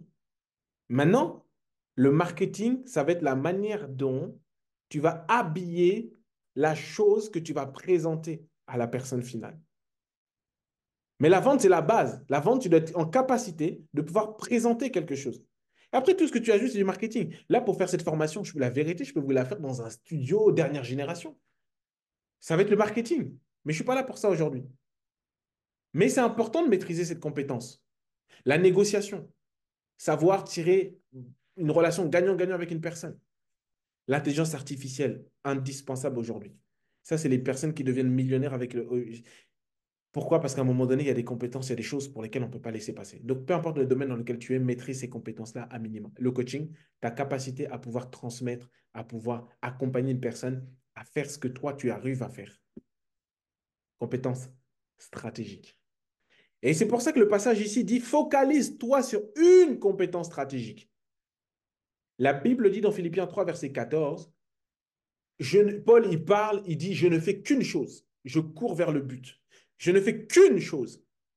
Quelle est la seule chose que tu t'engages à faire pour 2025 ou dans les 3 prochains mois pour transformer ton talent en argent? Quelle est cette chose? Pas les choses. Si on t'enlevait toutes tes... Si on te disait, bon, Dieu grâce, bon, tu sais faire plein de choses, ok, tu peux, bon, bah voilà, tu sais envoyer des messages, tu sais créer des groupes, tu sais conseiller des clients, mais choisis entre toutes ces compétences-là, moi, je resterai sur le coaching, sincèrement. Pourquoi? Parce que je sais que c'est ma compétence stratégique sur laquelle je voudrais maximiser. C'est là où j'ai un potentiel de progression important. C'est là où je sais qu'on me sollicite. C'est là où je sais que j'aime le faire. Ça me procure de la joie. C'est là où je sais aussi que ça rapporte de l'argent. Bah oui, attendez. 5e point, apprends à valoriser et développer cette expertise. C'est bien juste de te focaliser, choisir. Maintenant, étape 5, c'est OK, maintenant, je dois la valoriser, la développer. Dans la parabole des talents, Matthieu 25, il y a encore l'histoire de la personne qui développe ses talents aussitôt après les avoir reçus.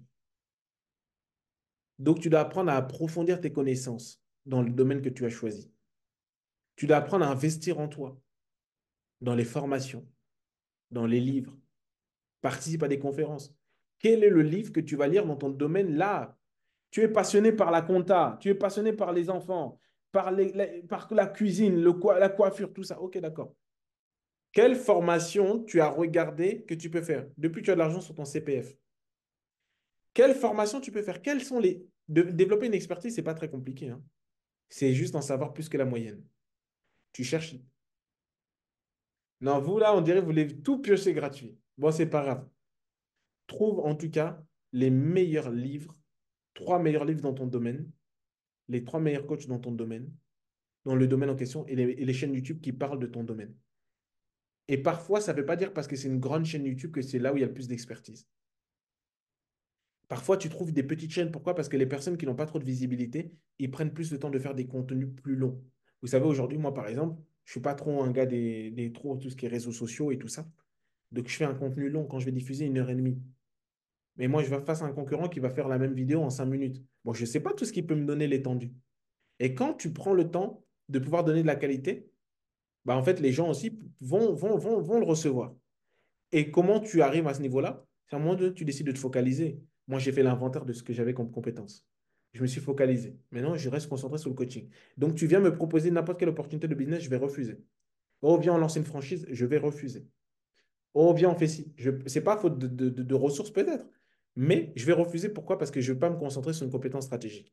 Et enfin, tu dois apprendre à identifier un problème et un public cible. Tu dois identifier un problème et un public cible. Jésus lui-même est venu pour un public cible. La Bible dit dans Luc 4, verset 18, l'Esprit du Seigneur est sur moi parce qu'il m'a oint pour annoncer une bonne nouvelle aux pauvres, pour guérir les malades, pour envoyer libres les opprimés, annoncer une bonne nouvelle aux prisonniers. Donc tu vois qu'il y avait une cible, les prisonniers. Toi, quelle est ta cible? Qui tu veux atteindre? J'ai vu les enfants. Il ne faut pas juste arrêter à moi, j'aime la cuisine. Tu veux cuisiner pour qui? Des enfants, des rois, des employés, des parents qui n'ont pas le temps de faire à manger pour les enfants? Tu veux cuisiner pour qui? Ok, tu aimes la compta, mais tu veux faire la compta de qui? Des associations, des églises, des gouvernements, des coachs, des sociétés d'investissement? Tu veux faire la compta pour qui? Accompagner des démarches administratives, d'accord, mais pour qui? Pour qui tu as un fardeau? Et savoir ici, c'est pas juste se dire, purée, il y a un bon filon là en ce moment dans le coaching. C'est pas vrai. Il y a une cible aussi. Il y a une cible aussi. Et je vous dis très honnêtement, je peux faire une formation gratuite, mais tout le monde ici ne va pas se dire, ah, mais purée, moi, je suis prêt à investir 1 500 € pour un accompagnement de 1 000 € ou 500 euros. Donc, tout le monde ici n'est pas massif. Mais il y en a beaucoup qui sont ici qui sont quand même massifs. Mais quel est ton problème? Quel est le problème que tu veux résoudre? Donc, ici, à ce point-ci, c'est quel problème peux-tu résoudre grâce à ton expertise? Quel type de personne a besoin de tes services? Et enfin, définis clairement le besoin que tu combles et le public que tu cibles. Il faut que tu sois précis. La Bible dit dans Isaïe verset 3, 60, verset 3, qu'en fait, euh, des nations marcheront à notre lumière. Je ne sais plus si c'est exactement ça la référence, mais je sais que c'est dans Isaïe 60. Que des nations marcheront à notre lumière. Mais qui sont ces nations? C'est un public cible. Tout est écrit dans la Bible. Les amis, des questions? Comme ça, on prend la dernière partie et on clôture. Oui, Marie-Laure. Oui, Euh, je vais m'attarder plus sur le dernier point. Une fois qu'on a identifié ce qu'on sait faire, qu'on a fait notre étude de marché, on a vu le public qu'on veut cibler, euh, où est-ce qu'on va s'implanter? Il faut qu'on s'implante à un endroit stratégique. On ne va pas s'implanter n'importe où. Donc, est-ce que le fait d'identifier, de trouver le public et de faire notre étude de marché, est-ce qu'il faut aussi qu'on trouve un lieu stratégique, du coup, pour faire fructifier tout ça? merci pour ta question. Pour essayer de répondre à ta question, c'est que pour savoir où se positionner, tu dois te positionner pas en fonction de là où tu veux te positionner, tu dois te positionner en fonction de là où sont les gens que tu veux servir. Par exemple, je réfléchis à lancer un food truck pour les entreprises le midi. C'est un bon business. Si tu as un billet, tu peux lancer ça rapporte de l'argent. Un food truck, tu veux cibler les entreprises pour que les employeurs, les salariés mangent le midi. Donc toi, tu sais ça, est-ce que tu vas aller te poser dans un parc au fond là-bas de la ville, alors qu'en final, c'est peut-être devant les entreprises? La cible, là où tu te positionnes, tu dois te positionner là où les gens sont. Ça veut dire que si aujourd'hui, par exemple, tu veux... Et l'emplacement est très important. Si aujourd'hui, tu veux donner de l'eau, tu veux donner, par exemple, un chauffage à des gens qui sont au Sahara, bon, hormis le fait qu'on va te tuer, t'enterrer et te faire disparaître, ça, là, je ne parle pas qu'à toi, Marie-Laure, hein. C'est, ça ne va pas être adapté. Donc, comment savoir où me positionner? C'est simplement décider de trouver une cible et traquer qu'est-ce qu'elle fait, où elle va, quels sont les lieux qu'elle fréquente. C'est simple. Aujourd'hui, je vais rencontrer des entrepreneurs ou des millionnaires.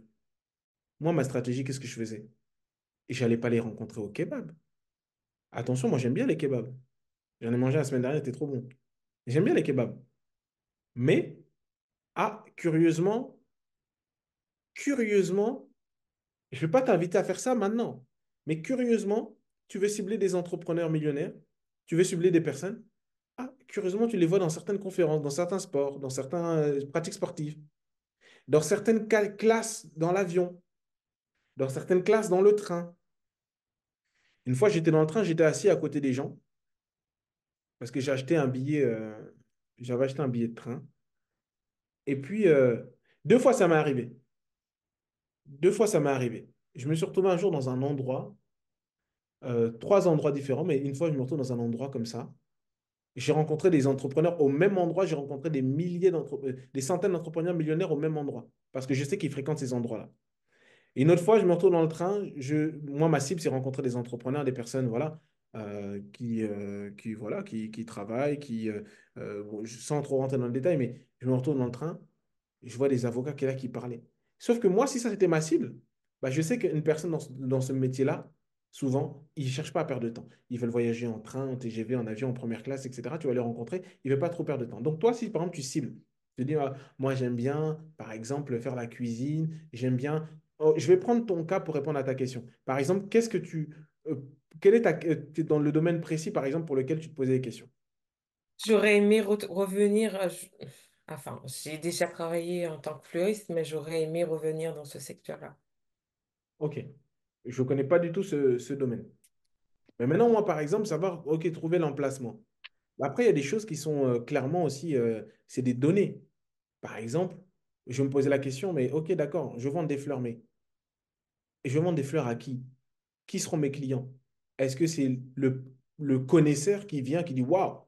Ou rendre universel les fleurs, le fait que à travers des fleurs, les personnes vont venir, elles vont découvrir. Je ne sais pas ce que tu peux dire, mais par exemple, tu vas venir, à qui est-ce que tu veux vendre les fleurs? Pourquoi par exemple, moi, dans ta situation, je me posais les questions. OK. Qu'est-ce que j'ai comme capacité, comme compétence pour pouvoir me lancer dans ce domaine? OK, j'avoue, j'ai déjà fait des études de ça, je connais un petit peu, j'ai déjà appris, je me suis déjà formé dans ce domaine. Qu'est-ce que je sais faire? Deuxièmement, qui? OK, qui? Je vais aider. Quel problème elle a cette personne? Mais maintenant, ce qui-là répond à la question de qui est cette personne? Qu'est-ce qu'elle fait dans la vie? Par où elle passe? Quels sont les endroits qu'elle fréquente? Donc, je vais analyser, je vais dire, je vais lancer un business de fleuriste. Je vais me poser la question. Très bien. Si ma cible, c'est les familles, ben, je vais aller chercher un quartier dans lequel je sais qu'il y a beaucoup de familles. Si ma cible, c'est les couples, je vais chercher des petites rues piétonnes, des endroits où on compare ça à des petits restaurants chics, etc. Si ma cible, c'est ben, les entreprises, comme par hasard, je vais m'implanter dans des endroits où il y a des grandes entreprises, dès qu'ils passent là, ah tiens, ils en ont besoin pour leur entreprise. Donc, je n'ai pas de science infuse pour te dire, il faut être là précisément. Mais la première chose, c'est en fonction, c'est pour ça que c'est important de réfléchir par rapport à la cible. C'est ma cible, c'est qui, elle passe où, quand, combien de fois. Vous savez qu'on n'implante pas par hasard les McDonald's, hein. Vous savez qu'on n'implante pas par hasard les autoroutes, les stations-service. Tout ça, c'est calculé. Ah, tiens, on veut les routiers, on veut les personnes qui travaillent, il faut à un moment donné, au bout d'un certain nombre de kilomètres, ils puissent accéder à ça. Ce n'est pas au hasard. Donc, la question dépendra de qui tu sers, où elle se trouve cette personne et combien de fois elle passe là où tu es. La même chose avec les réseaux sociaux et le digital. Je vais cibler les jeunes. OK, très bien, je vais cibler les jeunes, très bien. Mais où ils sont ces gens-là? Ils sont sur Instagram, ils sont sur TikTok, ils sont parfois sur Snapchat. Mais moi, ma cible à moi, ils sont pas trop sur TikTok. Ils sont pas trop sur Snapchat. Ils sont sur Instagram, ils sont sur YouTube. Donc moi, comme je sais ça, je vais pas commencer à les mazarder, à me lancer et faire des vidéos sur Facebook. Ma cible, elle n'est pas là-bas. Ma cible, c'est par rapport à ma cible, je dois savoir où elle est, qu'est-ce qu'elle fait, où elle passe, quel jour, qu'est-ce qu'elle fait. Ma cible se connecte sur Instagram plusieurs fois par jour, sur Instagram principalement. Donc je sais, je dois les attraper à un certain nombre d'heures. J'ai déjà fait des lives tard, il y a plus de gens qu'en pleine journée. Donc c'est là. Et après, des analyses concrètes. Je vais me lancer dans tel domaine, ok, très bien. Mais combien de personnes passent ici? Si tu n'as pas les moyens de faire une étude de marché toute seule, évidemment, c'est pour ça qu'il existe des professionnels pour ce domaine-là. Là, je te donne une réponse, évidemment, qui est partielle. J'espère que ça t'aide avec cette question, parce que là, je n'ai pas le temps d'entrer dans trop de détails par rapport aux spécificités de chacun.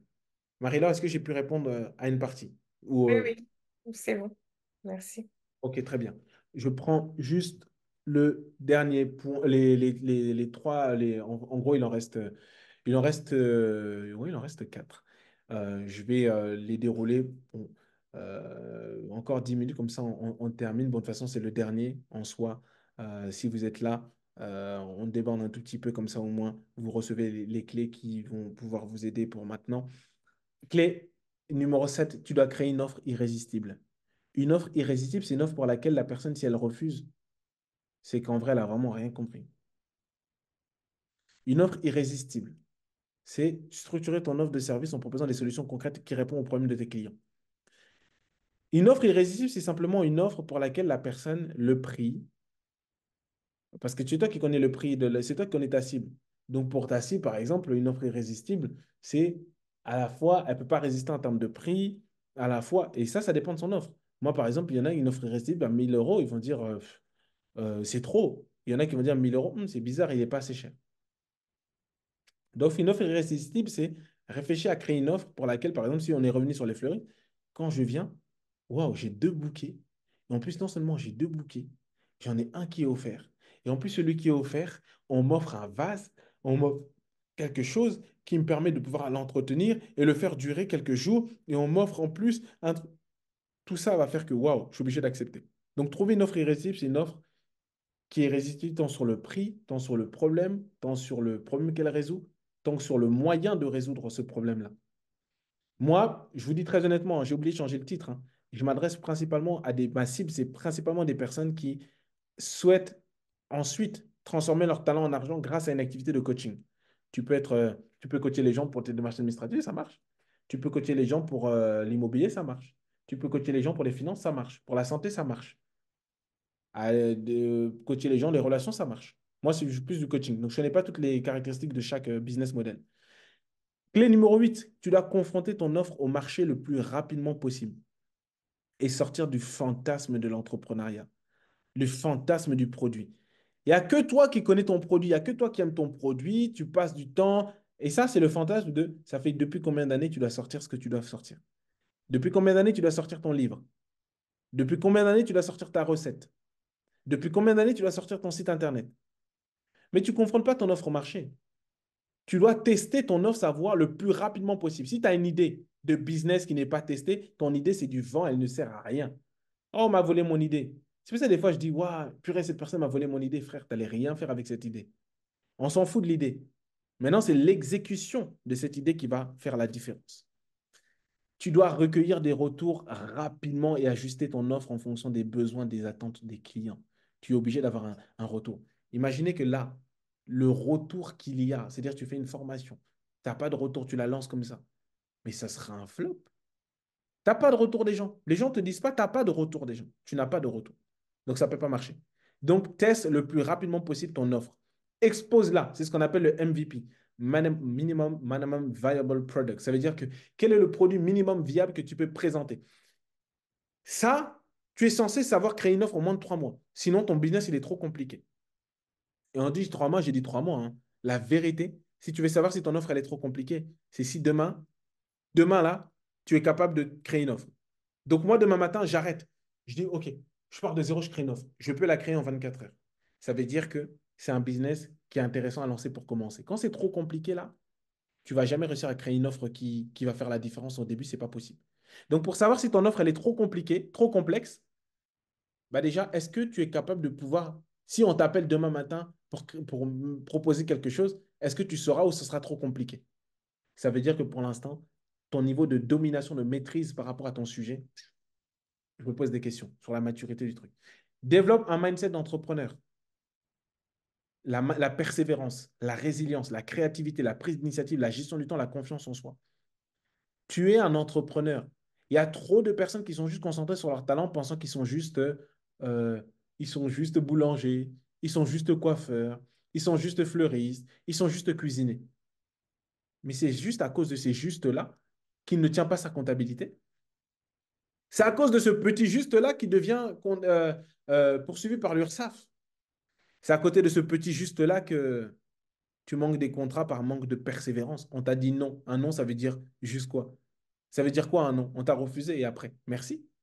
Si déjà la personne t'a dit non, c'est que moi, elle a eu moins le mérite de te dire non, plutôt que l'indifférence totale. Donc la persévérance, la résilience, la créativité, la prise d'initiative, toutes ces choses sont des fruits, des caractères qu'il faut développer pour transformer ton talent en argent. Et enfin, tu dois apprendre à créer un écosystème de ton business. Un écosystème de ton business.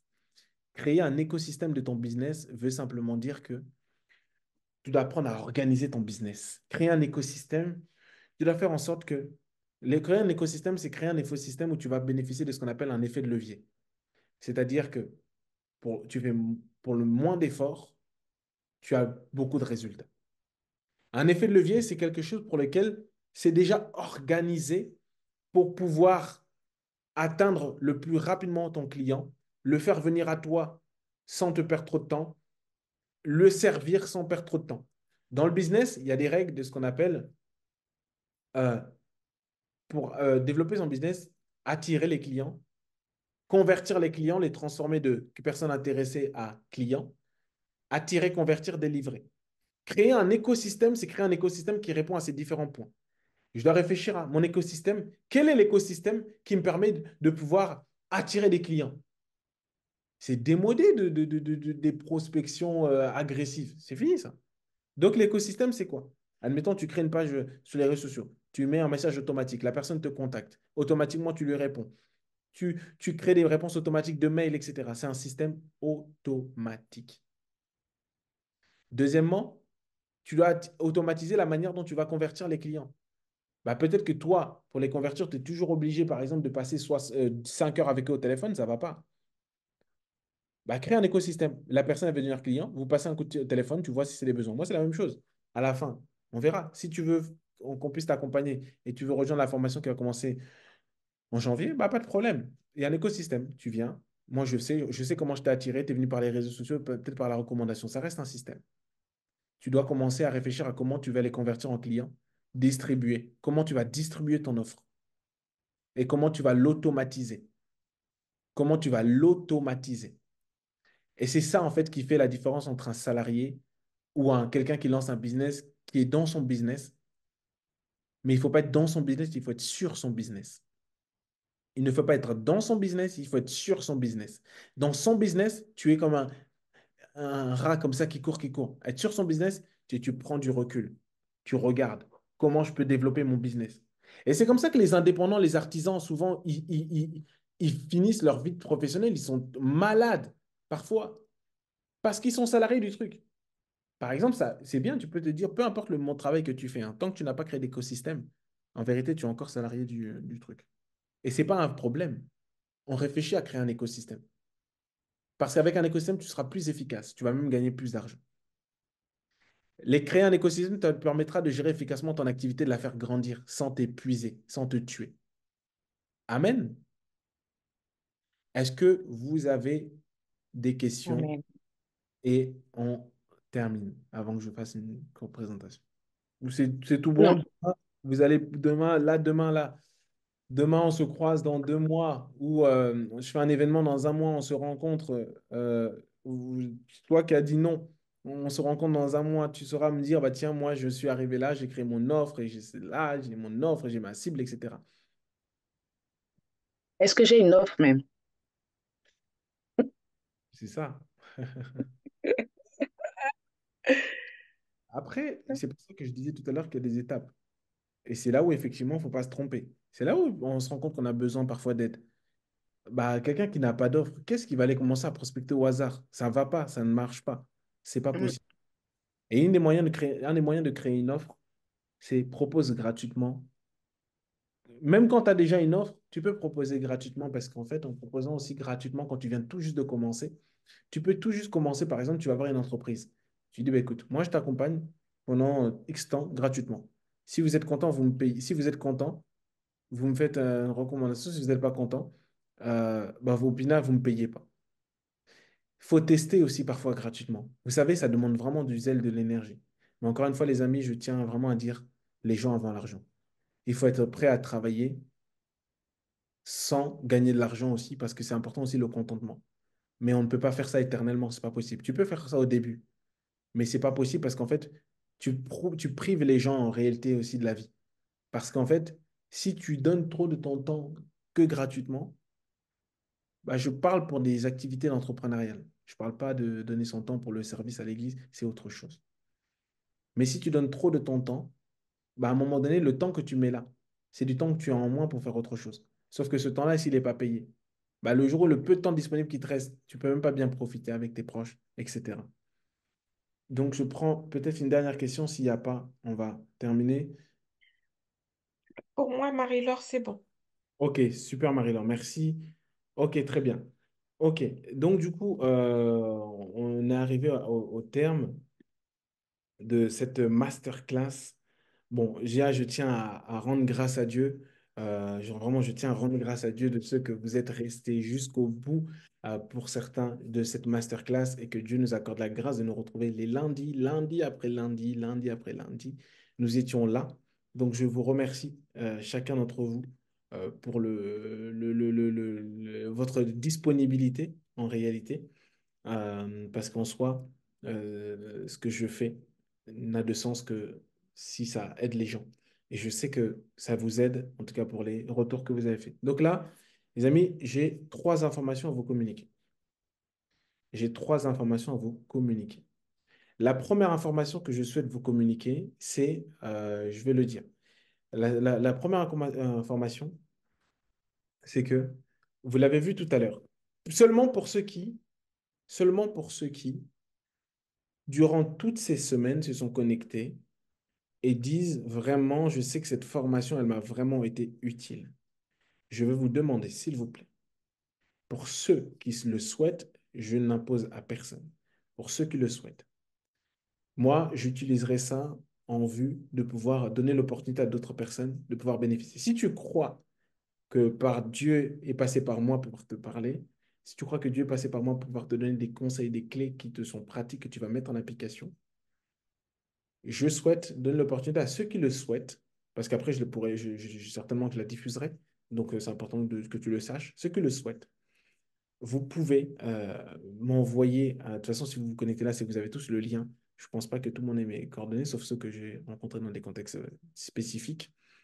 Vous pouvez m'envoyer une vidéo. Ceux qui m'ont sur les réseaux sociaux, ce sera sur les réseaux sociaux. Une vidéo par mail de moins d'une minute trente, de moins d'une minute trente, dans laquelle vous dites simplement en quoi l'extrait de cette formation de l'Académie Finance vous a été utile. Donc, vous pouvez simplement dire, voilà, j'ai participé à la formation, etc. Et vous dites simplement en quoi ça vous a été utile et en quoi c'était différent. Donc ça, euh, je vous invite à le faire pour ceux qui le souhaitent. Deuxièmement, évidemment, pourquoi j'ai insisté autant pour mettre la caméra, c'est parce que j'aimerais également vous rencontrer. Mais il y a un mais. C'est que ça fait longtemps que je n'avais pas organisé une rencontre avec les gens de ma communauté en général sur les réseaux sociaux, les gens qui me suivent, avec qui j'échange en général. Et j'aimerais faire un projet là, d'ici le mois de novembre. Mais je vous le dis à vous aussi, j'insiste auprès de vous parce que vous êtes la priorité. Je pense que ce sera maximum 12 personnes. Ce sera la même chose que pour le troisième point que je vais aborder, maximum 12 personnes, où on va se réunir ensemble dans un lieu d'exception ou tout simplement dans un lieu plutôt agréable où on va pouvoir ensemble euh, déjà se rencontrer, mais ce sera une rencontre sur un thème spécifique. Donc si tu sais que ce n'est pas tes projets, ne viens pas, ce n'est pas grave. Ce sera un resto finance, c'est-à-dire le principe il est simple. On se retrouve autour d'un dîner dans un lieu, voilà. On se retrouve dans un lieu, dans un lieu assez spécial. Évidemment, c'est payant. Évidemment, c'est payant. Dans un lieu spécial où ce sera un resto finance où on va échanger sur le thème devenir propriétaire en 2025, c'est possible. Donc moi, je vais endosser ma casquette de banquier, accompagné de celle de coach financier, où on va pouvoir aborder ensemble, mais maintenant, comment moi aussi je peux devenir propriétaire. Je partage des choses que j'ai faites. Donc voilà. Comment je peux devenir propriétaire? Évidemment, ce sera un événement qui sera payant, mais c'est un événement de networking où je ne mettrai pas beaucoup de place, mais la priorité et sont les personnes qui étaient connectées à la masterclass. De toute façon, je peux le vérifier.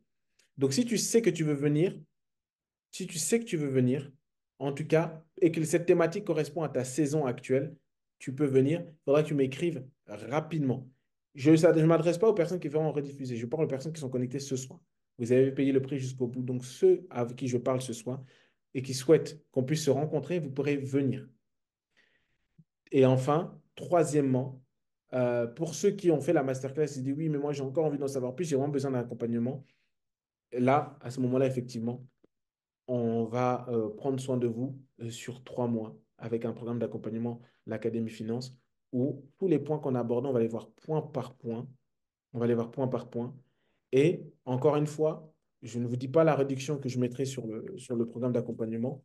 Très honnêtement, pour le moment, je ne sais pas. Le programme d'accompagnement, il dure 3 mois.